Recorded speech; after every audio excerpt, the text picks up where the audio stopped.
Ndeko John ezali na bato oyo tobengaka bazali ba kolo to pe ba ene na domaine songolo pakala mais bazali ba modèle hein bazali ba modèle mwana mboka Bahati Lukwebo azo s'inscrire na kati ya liste ya ba modèle politique de référence ya mboka na biso. Est-ce que Bahati c'était un modèle? Oh, très bien. Il était déjà à la SONAS, na 1+4. C'était quoi son bilan? Bilan Zandeni. Il y a peu sa biso. Oh. Arrêtons d'être des jeunes de mauvaise qualité que nous te soutenons. Papa Morobe, 65 ans après, ils ont âgé à nous qui des retraites, mais comment ils ont un cerveau et un banamiqué. Oh. Du coup, il y a des jeunes qui là-bas. Ils ne comprennent pas que les vieux Wanande Baché besoin de conditions. Tozawa parce que papa Wana Batala qui m'a boumou na bango na ba vie na bango, il n'avait pas regardé le Congo. C'est très indécent lorsqu'un jeune a un plateau, plus de 20 minutes à ça va vous lui donner parole, c'est Bahati. Oh. Le président Bahati Lukwebo a fungola Ranzela. Et puis Bamisusu est-ce que ça a déjà créé déjà son gouvernement Mobo et Salami a se retrouvé sous la carte? Est-ce que ça copte? Non, attendez, non. S'il vous plaît, s'il vous plaît. Plusieurs fois ministres, mandataires, président Sénat, vice-président. Constitution ezopekisa etapema. Yo oyebisa papa na biso mboso ou bien papa na biso soki nani o ba papa na biso misu baza plus âgé que ebapema. Wana eza fofu, wana eza ba débat ya mikie. Total ande mayela moto. Bongo na il a encore faux. Ça c'est pas un problème. On a coûté ça ma mkutu ya kolobela. Tikanzambe apa amema bavina bino nyonso baje na nyonso sacré botuni ba papa wana ndenge ba omema mboka bomo ina bino ko ma détourner. Braquage de braquage, criminalité de criminalité. Boteki nyonso bot perdre nyonso ndenge boteki. Non, il faut pas dire ça. Vous ba okufa. Bomo ina bango ko mabulu net manzela ya kisasa. Bomo ina bino ko ta chômage ne ba congolais ba na chômage. Parce que bazo comprendre té que mboke ku. Ça c'est fort. Bahati a travaillé avec Kabila. Qu'est-ce qu'il a laissé le lezo à Kabila Mutumabe? Tant Batunyo Kaikwa, Batunyo Jidita Obi et Zarabilé za équipe Mobimba. Mais Bilé à Kabila pourquoi l'on l'a rabat? Bandele le voilà, bandele le voilà. Tout n'y est na plateau. Très bien. Bilé Jidita Zanini. Alubi Kaikwa Basali Moussa les a Bilé ensemble.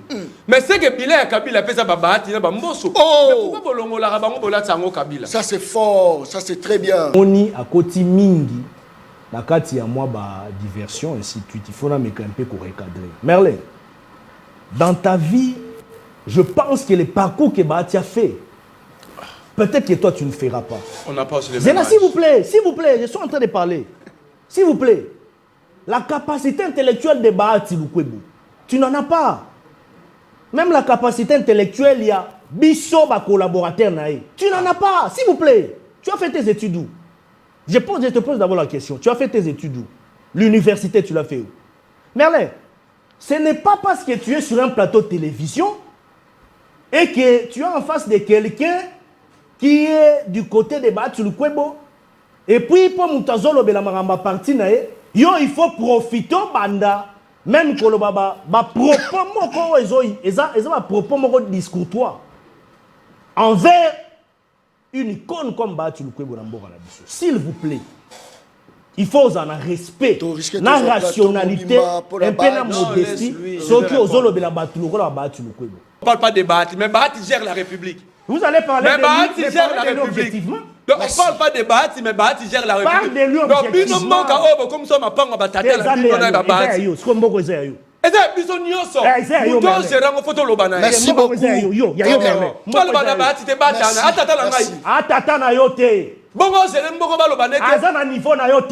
Quel niveau? Donc, aux amis, tout le monde donc, quand il gère Bahati, je m'en fous. Très bien. Je félicite le président de la République démocratique du Congo, son Excellence Félix Antoine Tshisekedi Tshilombo, pour ses efforts inlassables et sa haute diplomatie en vue de rétablir la paix sur l'ensemble du territoire national. La FDC alliée apprécie l'accompagnement du chef de l'État par le gouvernement de la République à travers la ministre d'État aux Affaires étrangères et francophonie.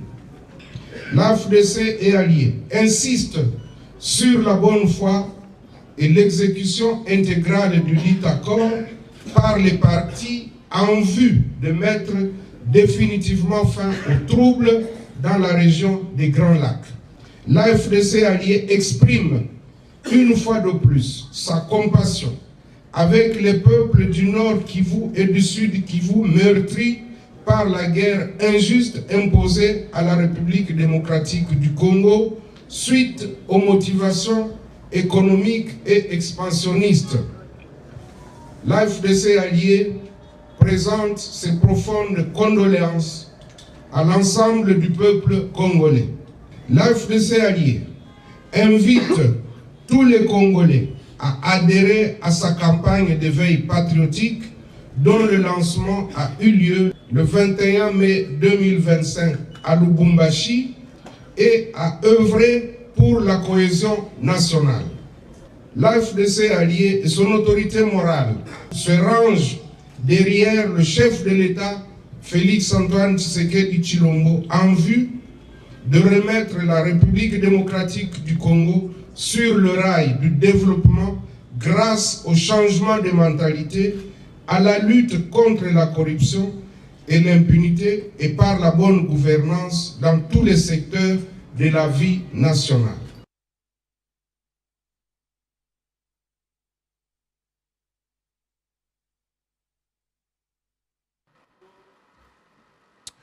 Voilà, mon collègue là, mon abino, il y a une très grande émission, la dimension, il y a continent d'Asie, émission Nangaï, émission Nayo, émission, il y a population congolaise en général. Merci beaucoup pour la confiance. Bobé Saka, na journaliste de la rue, journaliste ya Balabala, premier journaliste au Balabala Bimisi. Balabala Bimisa ba député ba décevant bango, Balabala Bimisi ba ministre ba décevant bango, Bimisi ba leader ya opposition et décevant bango. Et Bimisa tina artiste musicien, mais ce qu'a commis ko finga Balabala. Moi je ne fais pas les débats de la rue. OK, Riwana ne Bimisa yo. Bato ebele, ongala yemba kalisusu musique ya Balabala te, o musique wana. So Balabala yo kite yo royebana te. Na ba comédien ba ignora Balabala, mais c'est les limites qu'on reconnaître que pouvoir revendre na Balabala, c'est les journalistes de la rue John Kabamba. Tokobeta lisolo ya Balabala 65 ans après Balabala les akoloba nini. Comparaison entre ba Minele oyo ba mekai ko sala, est-ce que Minele ba valoriser Balabala ou encore tant aux indépendance biso moko ba congolais mutu to valoriser Balabala azotala ngai olekaka la nzela nini na Balabala courant ba câble lekaka wapi na Balabala mai eza wapi na Balabala va comme la ba pompe na bino azarotala nga continuer lisusu kotala ngai likambo ezalité, ça c'est très bien. Merci beaucoup. Actualité politique. Chaque jour, tu as la émission. Chaque jour. Nous promettons bien, c'est vrai, c'est facilité. Parce que travailler dans plus ou moins 3-4 chaînes, ce n'est pas facile. Mais on est en train de tenir toujours dans Congo. Non, énergie, enfin, que tu réalises toujours l'espoir est bien. Ça, c'est très bien. Incroyable, mais c'est vrai. La RTNC. Virgule, l'histoire de la République démocratique du Congo ne mentionne que 4 présidents. Joseph Kabila a tout simplement disparu des archives sans aucune explication officielle. Tant bazo tchaba bilongia ba président, mais balongoli Joseph Kabila Kabangi. Émission Balabala, Balabala Beginga John Tolandi na RTNC, balongoli longi ya Kabila. Nabiko banga te le roi bino Balabala bolobi to komeka to komisango sujet to lobelango parce que Kabila pe na gomo ke lukani na Bukavu ovandaki na okimia tala siko ekomi ko salir yo. C'est ça le problème. Na lobi mabe na yebité, ça c'est très bien. Accord Rwanda RDC, le ministre rwandais des Affaires étrangères revient sur les accords signés la semaine dernière et l'Obining. le désengagement du Rwanda ou la levée de mesures de défense est conditionné à la neutralité de AFDLR. Les AFDLR sont soutenus par le gouvernement congolais qui sont même intégrés dans le FARDC, ce qui disent le rapport de l'Organisation des Nations Unies.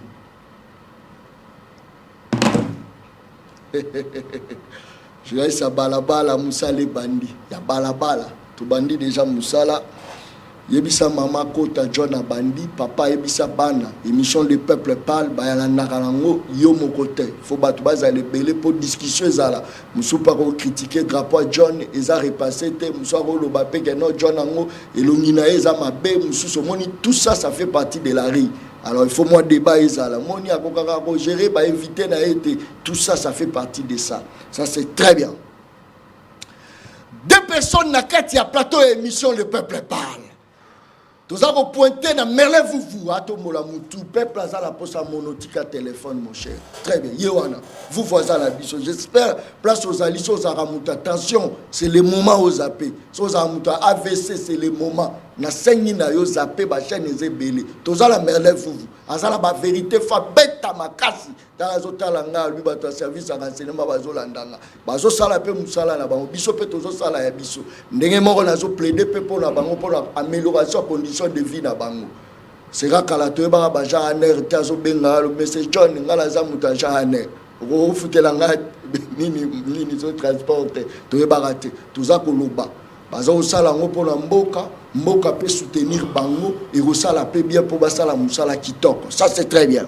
Tozala mona Congo Armand azala biso yenda za ko représenter officiellement union sacrée dans Katia plateau, c'est-à-dire équilibre za la Katia plateau. Naza ko bandana ye, naza ko bandana ye. Tala lobina bandana vous te, naza ko bandana ye. Armand mbote na yo. Mbote de ko John. Boni santé. Non santé eza malamu. Nzamba zo sunga, nzamba zo batela. Kimia ezali na mabota na biso.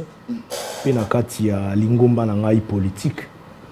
Oyo nazaka na lolendo ya ko appartenir na école ya AFDCA ya mwana mboka le professeur Bahati Lukwebo et je m'assume comme tel parce que c'est notre identité politique. Comment déjà que ça s'immet vous allez na ya Bahati évidemment vous a jeune nous soutenir nos Bahati Lukwebo évidemment c'est ma conviction politique et ça opinion na ngai.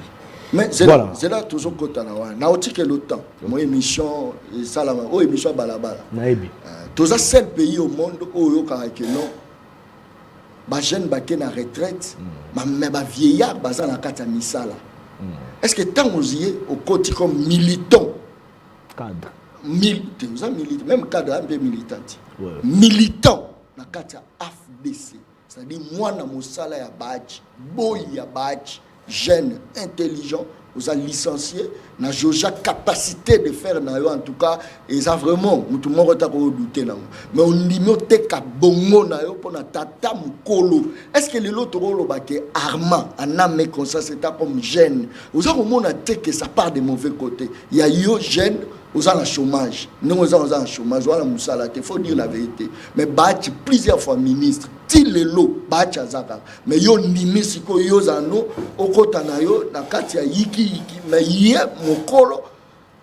Azana yo aux affaires. Armand. Malbonga mna.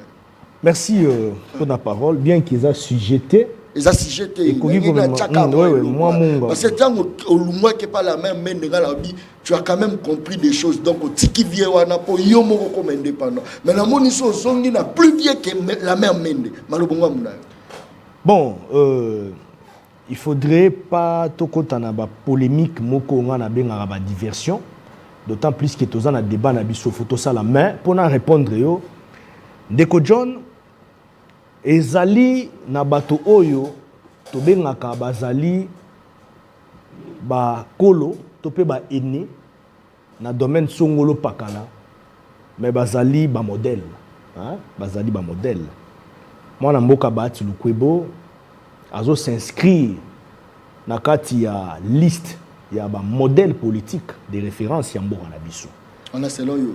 Oui, selon moi, ça n'engage que moi. On est engagé. Parce que, faut préciser. Tant qu'on a Nathalie parcours, il y a professeur Bahati Lukwebo nalandi ndenge a échelonné parcours na ye utoko bana na société civile. Vous connaissez bien l'histoire, ce qui représentait Bahati Lukwebo à l'époque.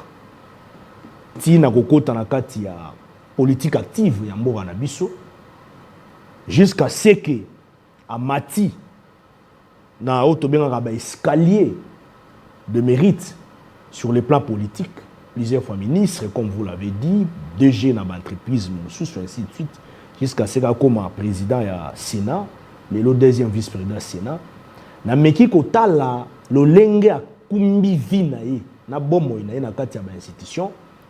Je me suis rendu compte que c'est quelqu'un qui mérite un maximum de respect, d'autant plus que nano na mona Bahati Lukwebo te ba kangiye po aibi mosolo ya l'État, ba sambisie ba jije po aibi mosolo ya l'État.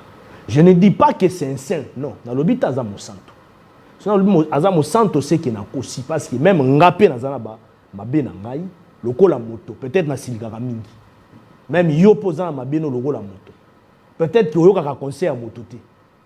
Mais ce qui natali ba capacité il y a ba potentialité ya kibo moto ya mwana mboka Bahati patriote toujours ba état comme militant. Non ici non ici je parle comme patriote. Non. Parce que attendez non j'en appelle ça précision mon. Non Zéla s'il vous plaît.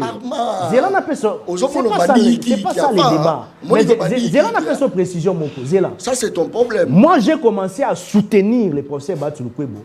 Wana continue à FDCT. Est-ce que vous bien? Oui, non. Quand j'ai commencé à soutenir le professeur Bahati Lukwebo, vous étiez d'ailleurs dans ces débuts. Très bien. Moi-même, j'avais pris cette conviction, il y a que soutenir, accompagner, sans pour autant même dans la FDC. Et puis pendant plusieurs années, vous voyez, j'étais d'ailleurs à la CCI, mais il y a panorama politique, papa Nabiso Bahati, il faut soutenir. Mais dans l'obité, que azamo santo lokola mais na yokana noté o Bahati ya iba mbongo ya l'état basambisi ni ko escroquer ba entreprise escroquer boya entreprise na yokangoti c'est parce que ba faka ba non mais ya bato nyoso o boyebi awa o basambisa misuto yoka basangwa ya bango nde ba koka ko tufa ngoti asali ba pour essayer na lobité kazamo santo bien il n'a fait que du bien non.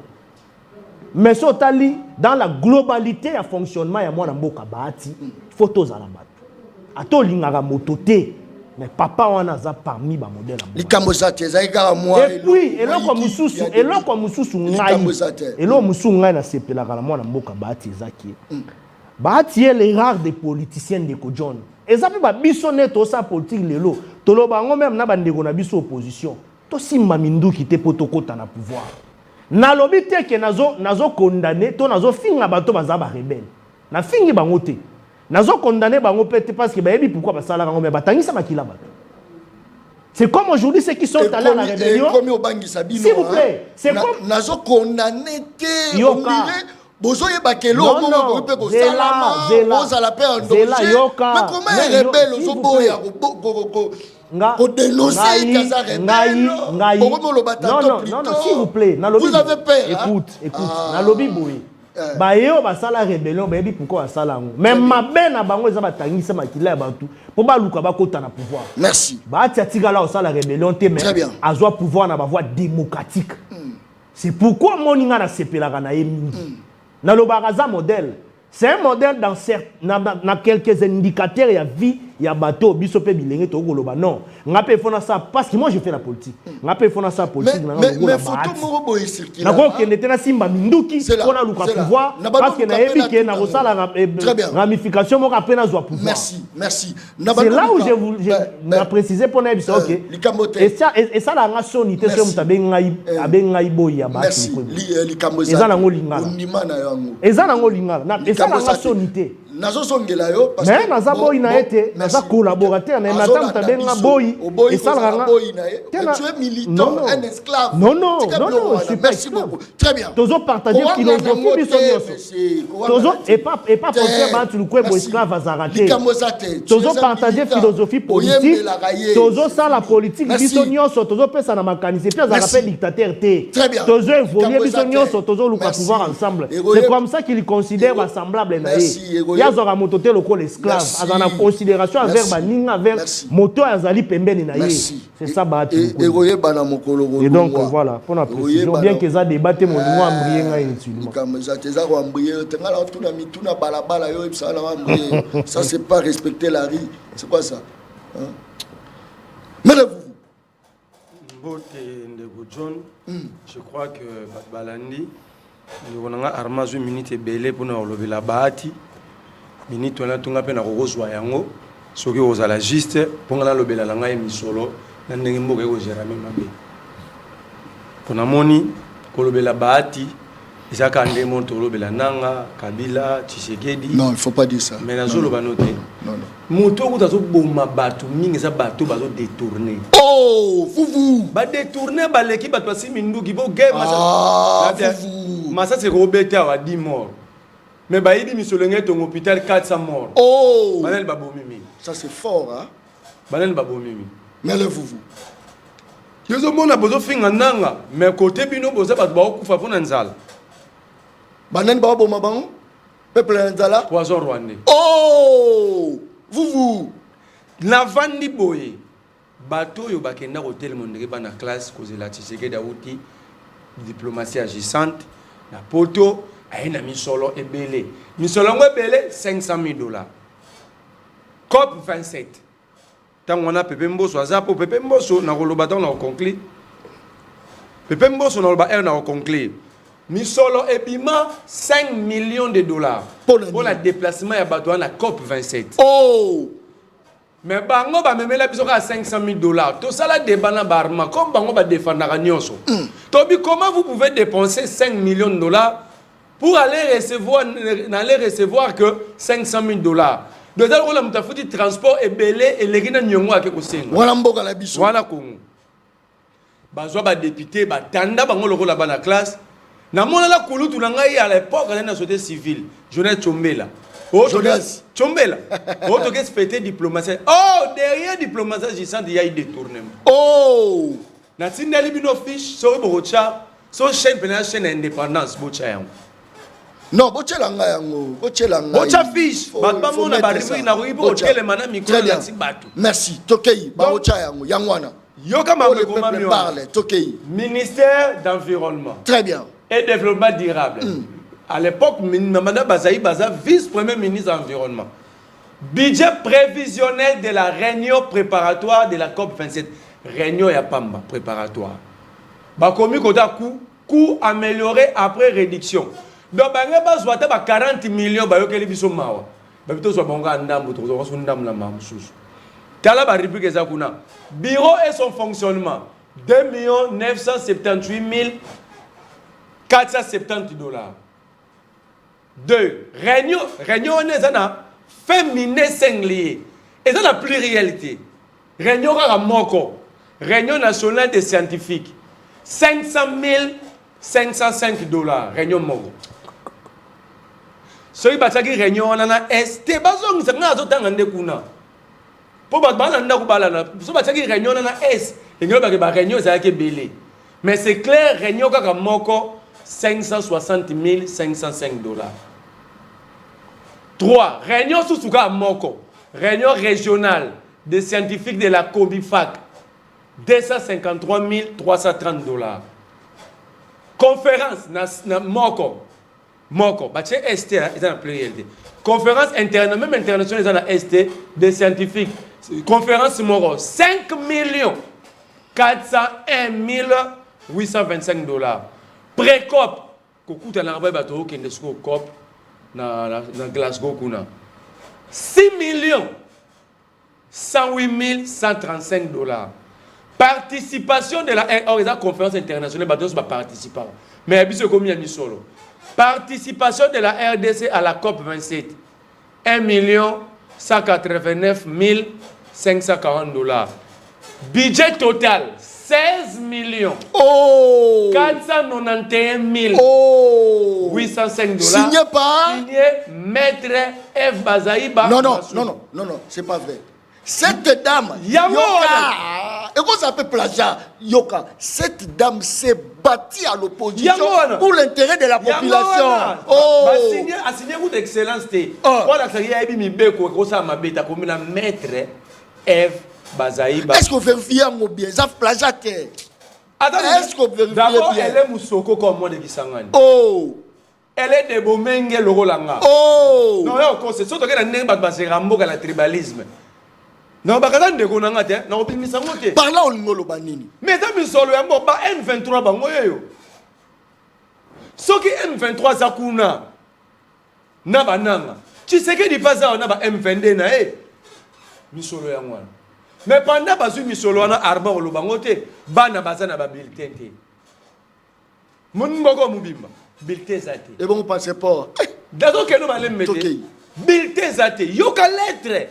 Le secrétaire général à EPST a commis le chef d'établissement, le préfet, le directeur. À disposition, il y a un papier duplicateur. La lettre est sur la place publique. Oh! Alors, il y a un papier duplicateur. Pourquoi? À part l'État n'a pas habilité au sein de diplôme, il y a un carton. Alors, l'État est en difficulté. L'État est en difficulté sur ces pour sanctionner année scolaire à 5 ans chef d'établissement basa la habilité en papier duplicateur. Ce qui l'État a fait ça va frais de fonctionnement. À la difficulté, ba préfet on a banan bonzombo on sa habilité papier. C'est-à-dire selon yo, bato baso yiba misolo mboka basa 4 fois plus mauvais que oh vous place la bango ezaki. Place la bango. Faut que pendre bango. Ah, ça c'est fort. Na pas so mi balé. Moindo nzanga zo finga kabila wa. Ba petit na poste ko gérer ba wazalendo. Ouais ba mbongo ba diplôme alia ba étudiant nyonso à Congo $20 $20. Wana nani? Moindo nzanga. Non, bande la place wala, bande la place. Nzangi ministre ya ESI enseignement supérieur universitaire. Très bien. Mais étudiant bozo landa bo commencer na kosi.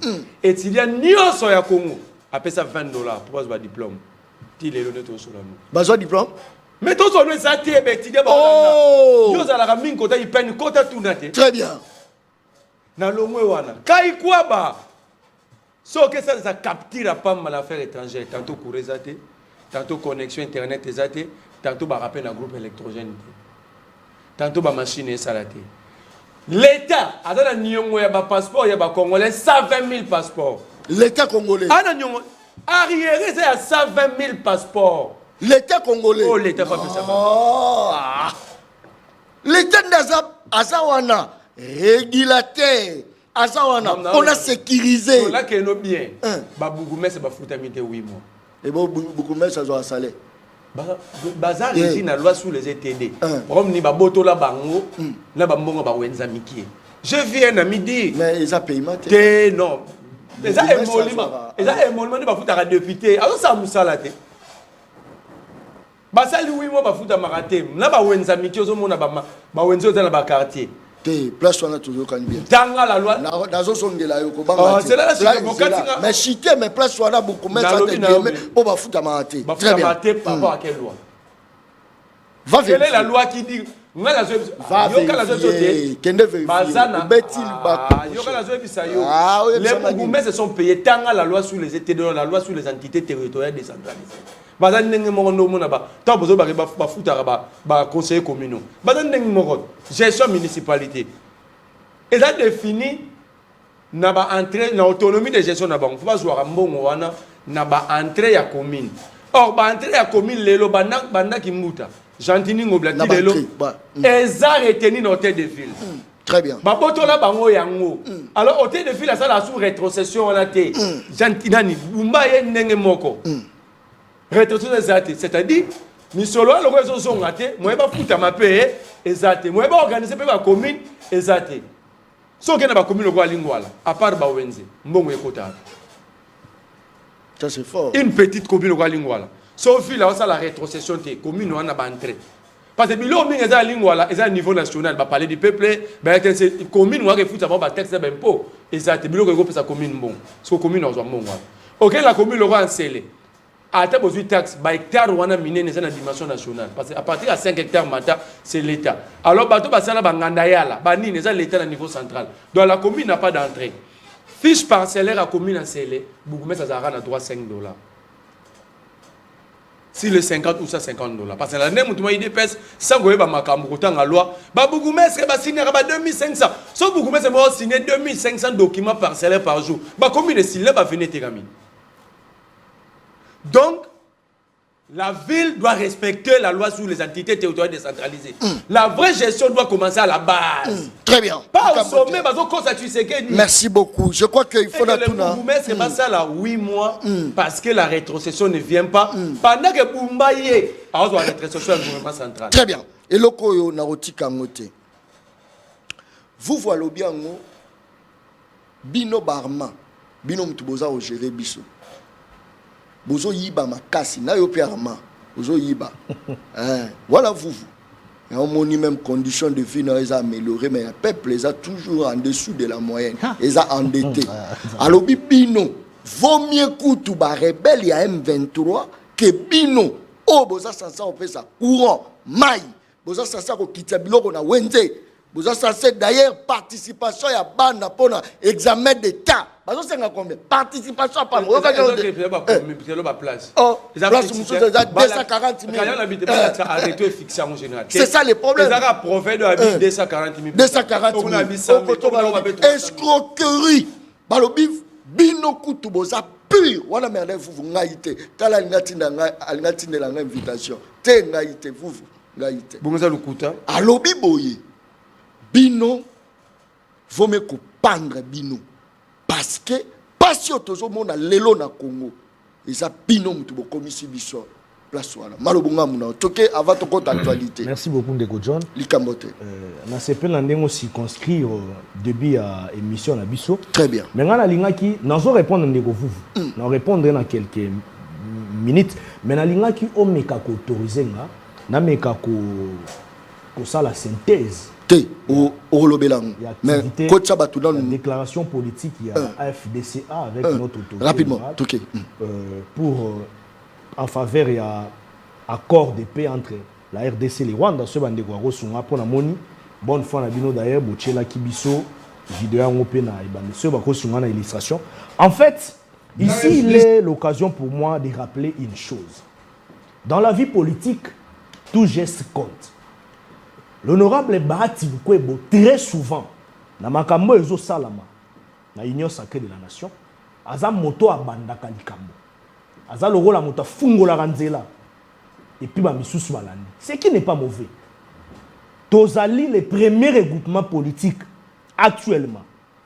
Il a soutenu solennellement, officiellement, l'accord de paix signé à Washington entre la RDC et le Rwanda via la médiation des États-Unis d'Amérique.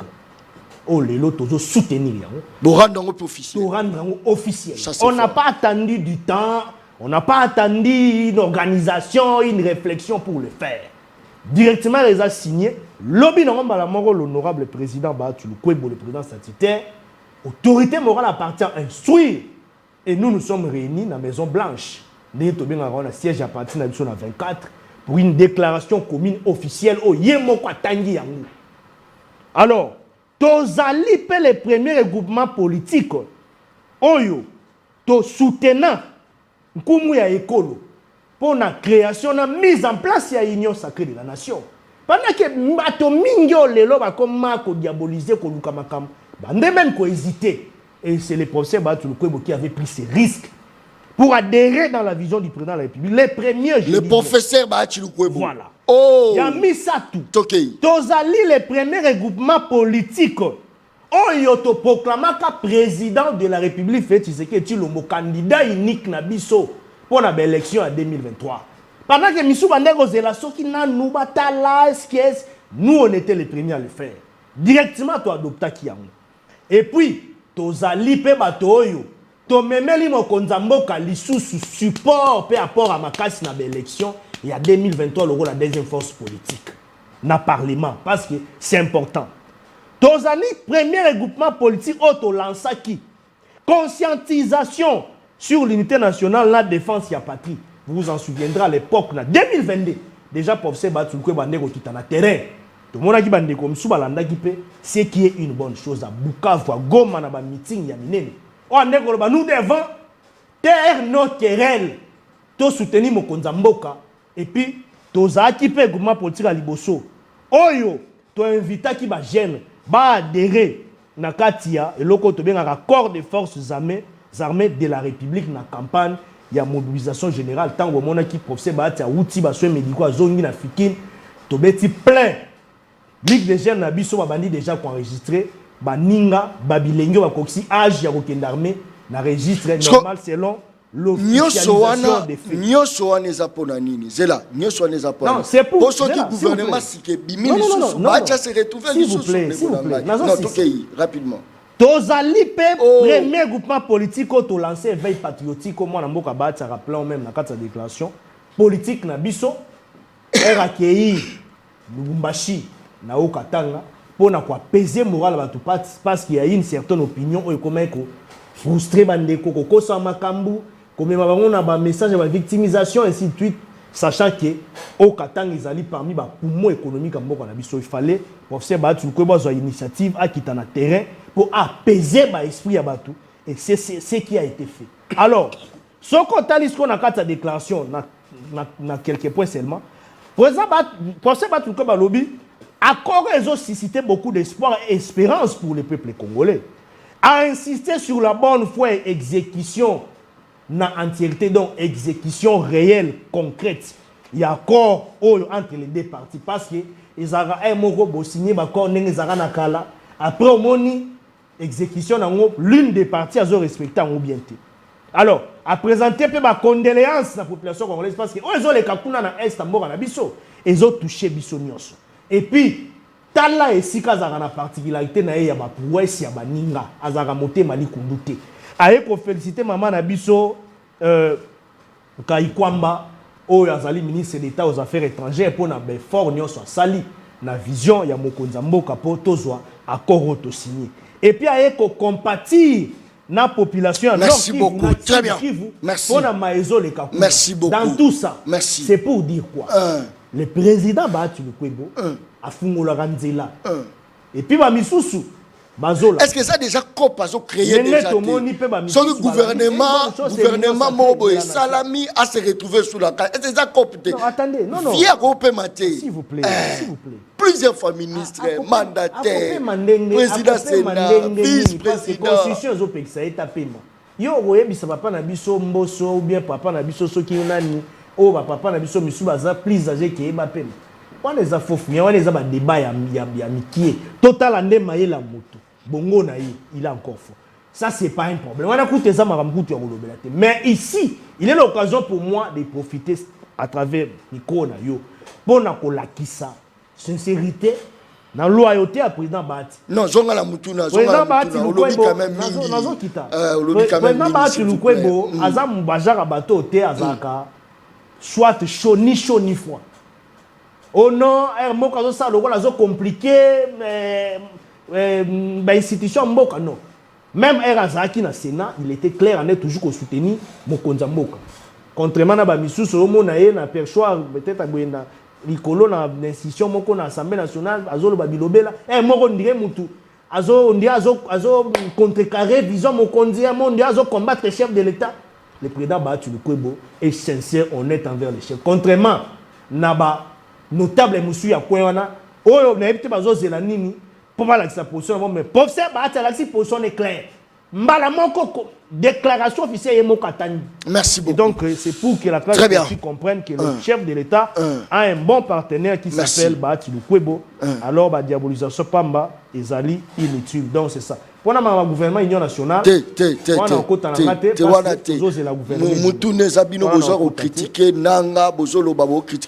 pendant que l'action que Nanga fait, Bino peut de manière moko Voilà, floué, c'est-à-dire bozo yiba mosolo fait ton mboka, mosolo pour permettre que Congolais se retrouver. N'est-ce pas que bozaka ndenge mona bango malobonga rapidement. En tout cas, une minute pour la PCM maloba. On comprend que ngana privilégié qui na ngana na loba makam na biso AFDCA, hein? Na linga été ko kota mina makam de Merlin alobi. Na rolinga mingi na kota na sujet na biso to fungwama makambo accord de paix ko so er to fungwama. On comprend. On est au débattre parce qu'ils ont ma canisio de coach. Mais concernant ma malobi à détournement, je le soutiens. Oh, moi je suis s'il vous plaît, na lobby tek na muyi. Oh, ngana sala. Que papa tu défends bâtir les autres. Mais kasi na yebi. Oui, on représente ba. Et bon ya ibela wapi obakanga ye ou bien babisa. Ah, papa, tiga biloko wana. Yango na lobby. Makambo merla zoloba azana ba document kuna. Il a des moi ma philosophie ndenge ngana zo évoluer na politique au monde n'a jamais na côté la détourner. Bien me voir. Vous ne me verrez jamais moi. Nous moko détournement mutu moko ba ninga peut-être bazo mata au créneau. Poto lukato freiner le pas s'il est de l'opposition ngana za majorité na yana ndo conteli na côté la muyi biwan. C'est on dit non que pouvoir na bino et ça pouvoir en yibi. Non on dit non. Oh, c'est pas tout le monde. C'est pas tout le monde comment. Non, il faut particulariser les choses. C'est pas tout le monde. Et ça na bateau au pe na ba secteur na ba ça malade. Par exemple monsieur Gilles Alingete. Gilles Alingete a utuko kende retraite na ya. Yo ka oboy. Azaku muto amemaki a port na ya makasi pour na régie. Na zaki a politique. Amemaki a port, assez musa na bien. Patrouille financière na contrôle wana a posteriori na a priori wana et bousculer ba finance publique tito continue moso na mboka ainsi de suite. Recadrage de contact moi ne balobaka moi fimbo wana moi rigueur contact na kati ya ba finance publique na mboka na biso pona Gilles Alingete. Le général ka son kabouik et azo sa musala que la politique. Il est à politique dans la kati mais tant là ba projet azoya non. Vous-même vous voyez les services nationaux aujourd'hui. C'est-à-dire yo quand ngai comme na na union sacrée motoku nazo détourner mbongo to nungu ezo bimakuna po ba ninga bazo dénoncer ngai na ya na ba na okotela. Je le ferai pas John, ne m'attendez pas moi ma oyo kakekuna mutu ana bayoki kazo iba biazo samsa malamu so bozo ko sala pe nini pona miyibi wana bozo sala nini mais nga pe na dénoncer o dénoncer ne vous êtes au pouvoir mais ça c'est mais pas moi ça. Je suis pas premier ministre ndenge nini na banosa banquête pour na suspendre ministre mon amoni ke kuna ça ne va pas en incompétence na premier ministre ta mama mazolo ba andeti ya peste ngape na bande koloba allez peste ya ça ne va pas ça ne va pas mama mazolo ba un ministre incompétent maman wana na invité soka ça c'est fort, ça c'est fort. Mais respect pas maman wapi bon maman il faut besoin de maman mais ça ne va pas. Ça ne va pas, na peste ça ne va pas. Et bon Judith peut musanya ça. Est-ce que makambwana ya kibana baza vraiment et bon Judith pas au sani. Judith na bolela moi c'est à côté moi c'est Judith à côté boye. Non, premier ministre Osa Musana Musani. Azo travailler. Osa Musani. Tangilanga 4 réactions à premier ministre. Il y a le bosso. Moi je ne suis pas naïe à pour lancer la publicité à premier ministre. Ma papa. OK. On bien ça la bien. Nana zara politicien ya soutenir batuteka capable qui naza na union santé. Mais elle travaille ce qui oye ni mission mo élaborée na zu. Ozoye batate. Je peux commencer à me déployer na ebisao ba concrétisation ma camion soit ça. Mais pour l'instant la mutu ezate. Non, je ne peux pas aller comme ça. Il y a mon casino zolo ba. Ngala linga rokende par piété. C'est un principe. Ozoye belo non au premier ministre à salité. Non, elle travaille. Nes nini ngala ina yeba. Lelo zela. Sous égide na. Asaidi. Sous égide na. Asaidi. Mama Wadne Kaikwamba. Azana kati ya gouvernement soumino. Tant que tu as accord de paix, tu as félicité maman Wadne. Wana eza action na personnel. Non, mais ils a coordonné dans le gouvernement soumino. Par exemple, deuxièmement, bah tu peux doubler salaire na barème salarial il y a banan fonctionnaire militaire na kati armée. Tu doubler, c'est vrai. Les amis penalty mais tu doubler, ce sont des efforts. Troisièmement, makambi effectif il y a fonction publique, il y a fonction publique. Makambi numérisation effective sur la fonction publique. To bendi pe moi mo solo na kati wana et puis to meki ko recadrer, to meki un peu ko réorienter des ordres des na kati la fonction publique. To mécaniser ba fonctionnaire rebelle bazaki na ba nini ba numéro matricule mais bazaki ba non payé nouvellement nouvelle unité merci très bien merci. C'est-à-dire, merci. C'est-à-dire, il y a quand même des choses. Il y a quand même. Mais on comprend que il y a la communication, il y a l'ONG. Il y a l'ONG, il faut pas personne là. Il faut merci, très bien. Merci. Il y a Ophélété. Moi, j'aime être structuré. Voilà ce qu'on va dire, on va Nicolas Ndela. Très bien. Maintenant, Foufou, Maloba Ongamunayo. 65 ans, il y a anniversaire, il y a République démocratique du Congo, un pays indépendant. Tomoni 3 discours. Discours à Mokonza Mboka, le numéro 1, Félix Antoine Tshisekedi Tshilombo. Toromona discours, Yandeko na biso, Martin Fayulu m'a dit d'ailleurs na tchèque on a émission Le Peuple Parle, Mokolo Malobi. Tomoni Lisusu, discours ya Corneille Nanga.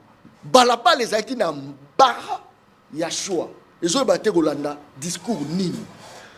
Ça là nous analyse bon succès. 65 ans après, est-ce que nous avons avancé ou soit nous avons reculé et puis soko ki pepe ndama makambo ya lobe après tokota sko la carte accord de paix. Moi, j'aime pas être plaintif sur le plateau, mais pour constater Roland d'émission qu'il prend plus de minutes que moi. Ce n'est pas un problème. Arma a transformé l'émission Yabat. Quand vous transformez l'émission, ne pas vous recadrer. Ça veut dire que nous sommes en train de cautionner ce que vous dites. Ça, c'est fort. Est-ce que Bahati, c'était un modèle? Oh! Très bien. Il était déjà à la SONAS, dans 1+4. C'était quoi son bilan? Bilan Zandeni. Il y a peu sa biche. Oh! Arrêtons d'être des jeunes de mauvaise qualité que nous te soutenons. Papa Morobe, 65 ans après, ils ont agi à nous donner des retraites, mais comment ils ont un cerveau et un amitié. Oh! Du coup, ils ont le rôle là-bas. Ils ne comprennent pas que les vieux Wanande Baché besoin de conditions. Parce que papa Wana Batela qui m'a boumou na bango na bafi na bango, il n'avait pas regardé le Congo. C'est très indécent lorsqu'un jeune a un plateau, plus de 20 minutes, à ça va vous lui donner parole, c'est Bat. Oh! Bat était ministre de l'économie. Natangela on a plateau, même comme est-ce que le président Bat, de bien que professeur, Oyebi Agano, qu'il te rencontre l'histoire, comment Bat a créé des chômeurs au pays. Bat a créé des chômeurs, plus de 500 chômeurs. Vas-y lui poser la question. Par exemple, chômeur, on a créé une famille, on a besoin de comprendre ma bé à Bat. Et ça pour remonter sa conviction. Mais sache que ce Congo est un état où ils ont bino, papa na makasi, il a continué. Papa le rôle à papa Mboso. Azam Mkolo ya Congo il y a 20 ans. Il a presque 84 ans de Congo à 65 ans. Donc il était là avant que le Congo soit né. Si on vous demande de nous établir le bilan de Mboso pendant qu'on a pouvoir au Congo et à Pessi Congo. On est dans le pouvoir, dans la politique dans le Congo, tout le monde a malam. Tout le monde a des compétences, ils ont un problème, programme, ils ont une probité morale. Ils ont un problème pour $1 000. Quand on fait souk ça $1 000, si tu on a un détournement. Alors, si quand ça me a pas amené ma fille na binonio so baje na union sacrée botu ni ba papa wana ndenge ba me mamboka bo mo ina bine ko ma détourner braquage de braquage criminalité de criminalité bote union so bot perdre union so ndenge bote ki non il faut pas dire ça vous ba okufa bo mo ina bango ko mabulu net manzela ya kisasa bo mo ina bine ko ta chômage ne ba congolais ba na chômage parce que bazon comprendre té que mboke ku ça c'est fort. Bati a travaillé avec Kabila. Oh! Qu'est-ce qu'il a laissé le lozobinga Kabila Mutumabe? Oh! Tant Batunyo Kaikwa, Batunyo Jidita Obi et Zarabilé za équipe Mobimba. Mais Bilé à Kabila pour longo la rabat. Oh! Bandele le voilà, bandele le voilà. Tout nié na plateau. Très bien. Bilé Jidita Zanini. Alubi Kaikwa Basali Moussale za Bilé ensemble. Mais c'est que Bilé à Kabila pesa babati na bamboso. Oh! Mais pourquoi bolongo la rabango bola tsango Kabila? Ça c'est fort, ça c'est très bien. Les hommes malhonnêteté. Vous êtes des flatteurs. Oh! Vous devez arrêter. Vous avez papa wana baza ba flatter oh oh boti kabilo ko wana bolongo na flatterie et Et puis vous réalisez que la source va faire va exploiter bino va faire bino rien. Alors bien wa maramba bulletin comment est-ce que Gobenga Moutou as un ministre des affaires étrangères. Tout que nous affaires étrangères ou tout na bateau comment bateau ba souffrir pour na mbongoté pour na capture.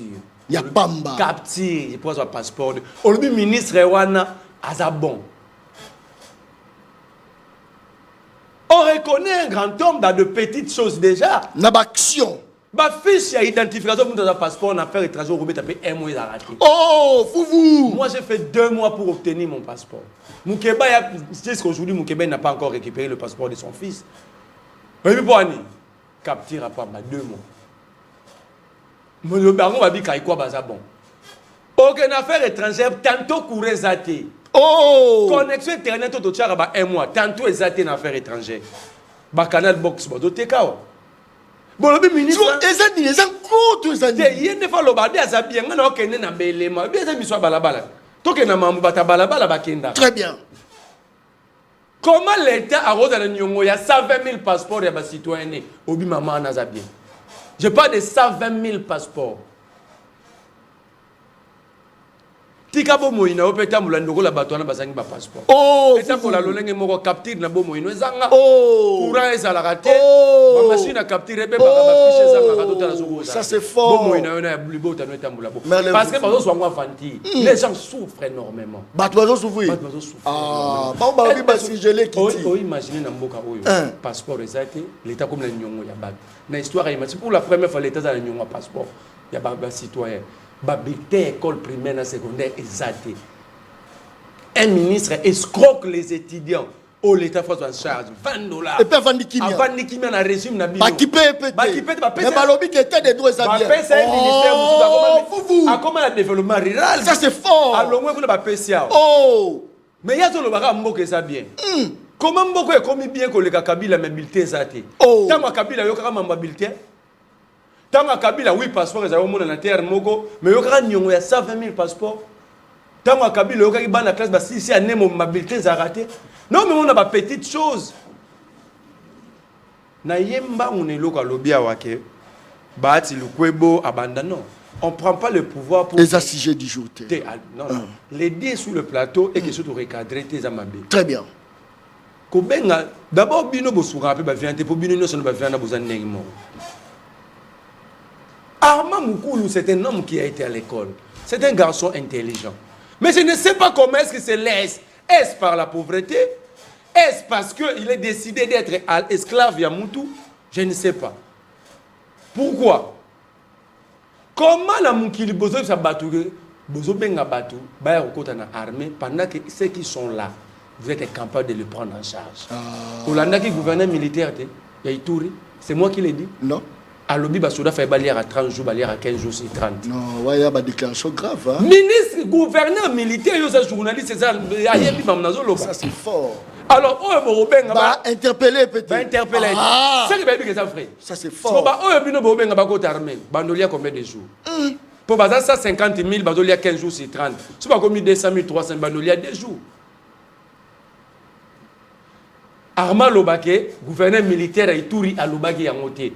Bien, il y a des Kagame, mais gouverneur à Ituri. Ou bien Joseph Kabila. Aya Otounié Maram. Moi, je ne comprends plus rien. Parfois, on a un débat. Parfois, on a un débat. Parce que mes frères sont des esclaves. Tu sais qu'ils gèrent mal le pays. Très mal. Voilà, c'est là. Mais Armand pour la Félix, c'est le mais la personne exemple mi balé sous c'est que où est salamate banda comme ça comme bulletin na passeport. Na que na musela lukin zelate. So les banzela ba ko besoin rater retour. Bulletin ka école primaire. Tout n'est pas na basalité na fait part. Ba bulletin bo fia bon besoin. Tu sais que doit gérer bien. Na bona que na mama minene. So la mama minene na ba faux programme, faut temps. Une année scolaire à 120 jours. 120 jours incapable de fabriquer un seul bulletin. Alors, il y a ça bien. Et là, il y a beaucoup de bulletins pour que ça la tête. Banzela bozoloba. Que bodo ça la bien. Bumba wana, bumba pour comme ici enfant chéri. D'ailleurs, on a lié oreiller, matela dans des draps. Pour la nini. Ah, ah, vous. Nazo lukande occasion la tinda muda pesa de oreiller na baté nango. Mais attention à sa autorité. Mais autorité est c'est nga la la yo mona raté. Tango la la yo mona raté.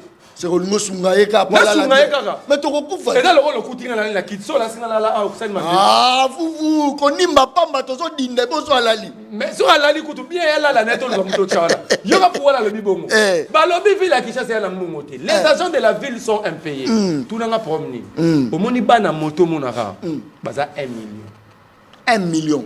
Moto moko foutra 500 francs par jour. Puis bana moto barataka ya ngoti. Tout ça à Clémence qui est 300 000 babimité lelo. Chez 700 000. Batba sur la calculatrice. 700 000 fois 500 francs. C'est dans les 350 millions de francs congolais jour. Bon multiplier en fois 30 jours. Bon chango fois 365 jours et année. Oh. Pour convertir en dollars. Oh. Toi na mabulunde nini. Aïe. Vous. Ba uzando aussi la tendenge. Oh. Na keka la mbongo moto. Journée moko, Bumbako ça a plus de 150 millions de dollars. Nabana moto. Et kenda wapi? Et là la nae. Et nimba. Très bien. Toujours nous qu'on a 4 questions parce que mon conférence au Baach a organisé pour la soutenir accord ya paix. Non, accord ya paix. Toujours contacté. Na tuna ki pe mutuna au Italie 65 ans après que automatique. On a une réponse simple. Ah, on peut faire réponse. Congo est comme un âge à retraite mais na cerveau ba bébé. Très bien, likambo ça. Nous allons mutuluka papa Mboso. Merci. Aza mukolo wa Congo. Il y a 20 ans. Merci. Mais âge ngope ya mukimu ya bale. Pour qui même Mboso âge les a bale. Âge à bale. Donc aza mukolo wa Congo ya. Donc aza mukolo ya Congo ya 20 ans. Ça déjà peut âge à bale. Donc faut la souplesse. Alors que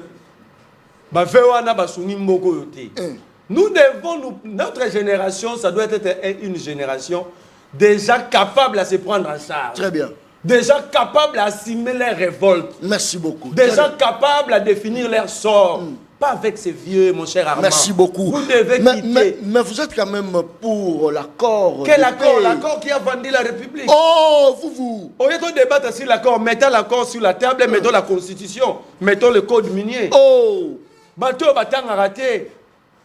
Botang accord Rwanda. Botang a code minier Congo. Botang a constitution. On appelle ça article 214. Merci beaucoup. 215. 216 botang. Très bien, merci beaucoup. Je crois que petit à petit, tous qui nous ont chité. Petit à petit, talanga, lobby John, Karasiko, nous chité. Ça c'est très bien. Accord Rwanda RDC, ministre rwandais des Affaires étrangères, hollandais quand même déclaration naïe. Rapidement, point de vue naïe. Merci, mais nako gite koti kaye. Na ba divagation na ba boba na ba mensonge minga lobby ba équilibration belé à lobby. Non, je voudrais rappeler à Ndeko Merlin que le débat n'était pas d'abord pour l'honorable Bahati Lukwebo. Ok, tu vois. Hein? Donc, s'il vous plaît, c'est là. Débat qui est honorable Bahati Lukwebo, ça c'est le 1. J'étais en train de présenter notre déclaration qu'on sort, mais la moni à côté mingi. Na kati ya moi ba diversion ainsi de suite, il faut un peu pour recadrer. Merlin, dans ta vie, je pense que le parcours que Bahati a fait, peut-être que toi tu ne feras pas. On n'a pas aussi les mêmes. Zéna, s'il vous plaît, je suis en train de parler. S'il vous plaît, la capacité intellectuelle de Bahati Lukwebo, tu n'en as pas. Même la capacité intellectuelle, il y a biso ba collaborateur naé. Tu n'en as pas, s'il vous plaît. Tu as fait tes études où? Je te pose d'abord la question. Tu as fait tes études où? L'université, tu l'as fait où? Merlin, ce n'est pas parce que tu es sur un plateau de télévision et que tu es en face de quelqu'un qui est du côté de Bahati Lukwebo et puis pour Moutazolo Belamaramba parti nae, il faut profiter banda même que le baba propos moko propos moko discourtois envers une icône comme Bahati Lukwebo na mboka na biso. S'il vous plaît, il faut en respect, na rationalité, un peu na modestie, ceux qui osent le Bahati Lukwebo. À ton âge, Bahati Lukwebo dirigeait déjà ces pays. Pour quelle guerre? S'il vous plaît, je suis en train de parler. C'est quoi le bilan 65 ans après? Azam Mouto, yo koya na plateau na oto banda osaka na ye. Toi, tu ne peux pas blaguer avec Bahati Lukwebo. 65 ans après. S'il vous plaît, tu ne peux pas le faire. Mais qu'est-ce que Bahati a donné à ce pays? Écoute. Il a donné quoi à ce pays? Mbongo, à quoi aurait servi tous ces diplômes? Barème salarial à Outiko Bakisa. Quel barème ça? Yom Tobaxi, il est allé augmenter les salaires des sénateurs. Mais il était président du Sénat. La Sénat. République des députés et de ministres. Il était président du Sénat. C'est ça le bilan. Non, là, l'administration. Quelle administration? Mais allez poser la question, tu te documentes pas, tu vois. Bahati a quadruplé le salaire et un fonctionnaire de l'État du Sénat. C'est Bahati. Mais il était président du Sénat, c'était sous sa gestion. Est-ce que même un dirigeant, est-ce que déjà d'abord tu me connais pas. Tu me connais pas. Allez vérifier sur Orange Congo. Tu me connais pas. Qu'est-ce que tu as fait là-bas? Allez vérifier. Tu me connais pas. C'est peut-être toi. Si tu as l'habitude de te camoufler quelque part, au sein vidéo, je me camoufle pas. Pour venir blaguer avec quelqu'un comme Bahati Lukwebo. Voilà un assujetti. Il ne faut plus faire ça. Quand tu parlais ici, j'étais calme. Tu répondais comme je répondais. Quand tu parlais, j'étais calme. S'il vous plaît, maîtrisez-moi. Non. Maîtrisez les gens. Non. Si tu parles avec un politesse, je ne vais pas discipline ton invité, s'il vous plaît. Voilà. Alors, il faut que tu aies Bahati Lukwebo, il faut répondre après la côte. Pour la côte, tu vas baliver dans l'obité. Non, toujours cité déjà. S'il vous plaît. Bahati Lukwebo, tant que ministre de l'économie nationale. L'économie de notre pays était stable. Alors maintenant, l'histoire à Moutoumoro, on a géré la société, la mafia. Il a recadré à l'époque ministre de l'économie nationale. Ce monsieur n'est pas honnête. Voilà la bilan. Voilà là où il chute. Des fausses informations. Arrête ça, tu es encore jeune. C'est pas comme ça qu'on cherche l'argent. Tu es encore jeune. Tu m'as déjà vu chez Bahati chercher l'argent. Bahati Lukwebo, ministre de l'économie nationale. J'ai déjà vu chez Bahati. J'ai été déjà avec toi chez où? C'est qui? $100 stable. Mais pour dire ça, il faut être avec moi. J'ai été avec toi où? On me dit que tu as fait le droit. Et du dollar américain. À l'époque, ministre étrangère rwandais. C'est le ministre de l'économie qui définit la politique monétaire. Écoutez. Non, c'est le ministre de l'économie qui définit la politique monétaire. Je connais tout ce que tu dis là. Tout ce que tu dis là, je connais. La Banque centrale, le ministre des Finances. Non. Tu as dit Bahati. Il était ministre de l'économie nationale. Il a stabilisé l'économie nationale. S'il vous plaît, tu as dit des dollars. Tu as parlé du taux de dollars. S'il vous plaît. Je vais publier. Tu m'embris, s'il vous plaît. Voilà. Coca, il n'y a pas de s'il vous plaît, attends, combo, à l'époque, ils avaient combien? 50 francs congolais à l'époque. Bahati Lukwebo a eu na Sonas à faire baisser ma tarif. Nyonso ya ba entrée, nyonso ya ba taxe, tout ainsi de suite na kati ya Sonas na ba usager nyonso. Confédération des entreprises du Congo d'ailleurs a félicité à l'époque quand ils avaient déjà Sonas. A un ministère en place travail mais ma réforme. Quelles sont ces réformes? Mutation, il y a INSS, na CNSS, c'est Bahati Lukwebo. Toi, tu le sais pas. C'est Bahati. Ma réforme, non seulement la CNSS, ça va profiter, les lots n'a pas partenariat. C'est Bahati Lukwebo. Merci beaucoup. Je lui ai fait et toi, tu vas venir ici, on va à l'époque, la fonction publique, tout n'a pas de la réforme, la fonction publique à l'époque. Toi, tu ne feras jamais ça dans ta vie. Voilà. Tu ne le feras jamais. Merci beaucoup. Tu connais ça déjà dans ma CNSS.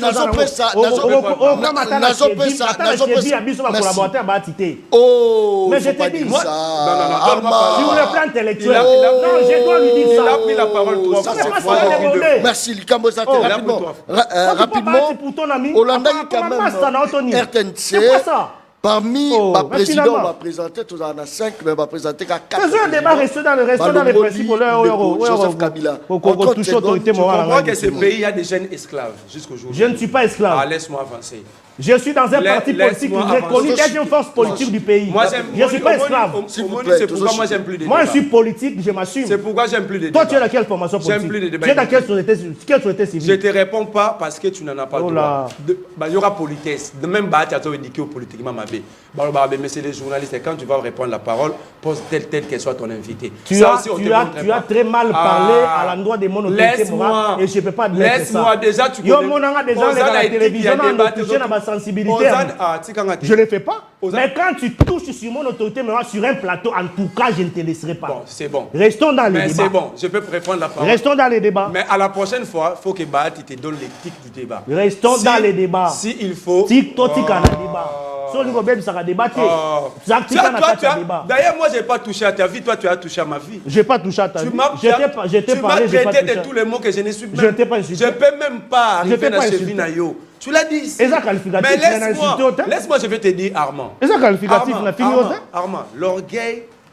C'est pas l'orgueil, mon frère. Tu en fais un peu de trop. Laisse-moi. On peut être dans les débats sans pour autant retoucher ma sensibilité. Parce que moi, je suis politique. Laisse-moi avancer. Je n'accepterai jamais. Tu as fait ton travail, pas t'appeler le soir pour te donner l'argent. Tu peux prendre la parole. Ce n'est pas ça. Ce n'est pas ça. Moi, je suis un responsable politique. De quelle forme? Je suis un responsable politique. Ah oui? Tu ne peux pas continuer comme ça à tout moment. Commencer à faire des balivernes sur des gens. C'est les désordres que tu es en train de créer. Non, c'est pas correct. Les gens sont en train de rigoler sur toi. Peut-être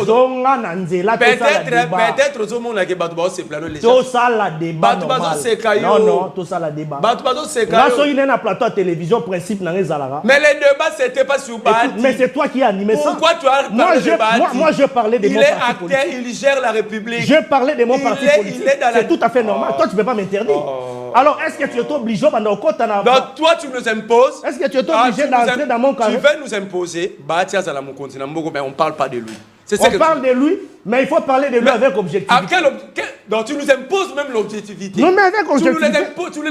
Il faut parler avec objectivité. Tu nous imposes ça. Mais oui, mon frère, il faut se donc tu es un dictateur, un itinéraire sur le plateau. Je ne suis pas dictateur. Mais tu nous imposes pourquoi? Je ne suis pas dictateur.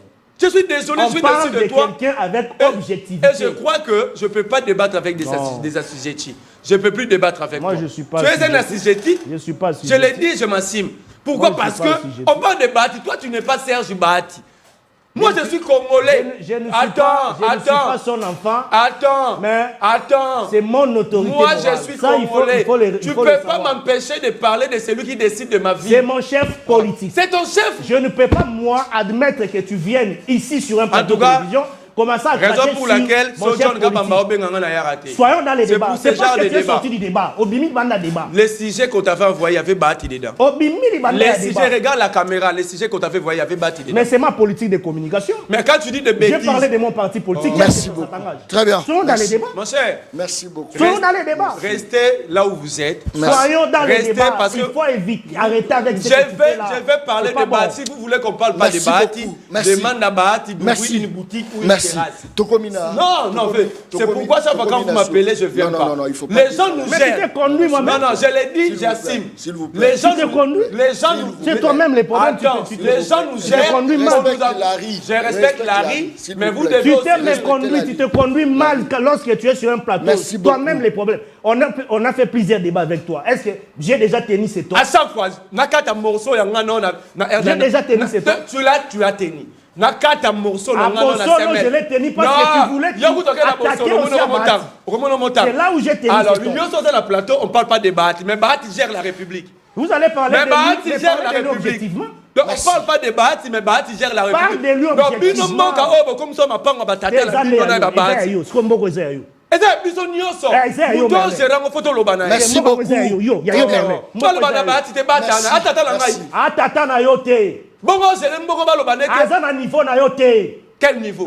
Quel donc, niveau? aux amis, tout le monde le roi, on le roi. Donc, quand il gère Bahati, Osili, je m'en fous. Bahati n'est pas ton ami. Très bien. Donc, Bahati, c'est comme une merci. Tatan Zambe Bahati. Émission, baleine. Gabriel Bahati. Arrêtez ça. Je vous présente un Congolais esclave.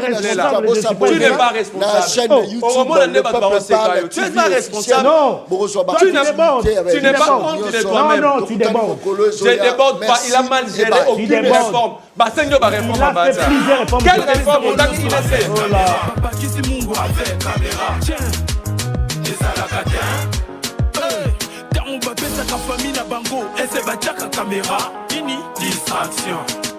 Distraction.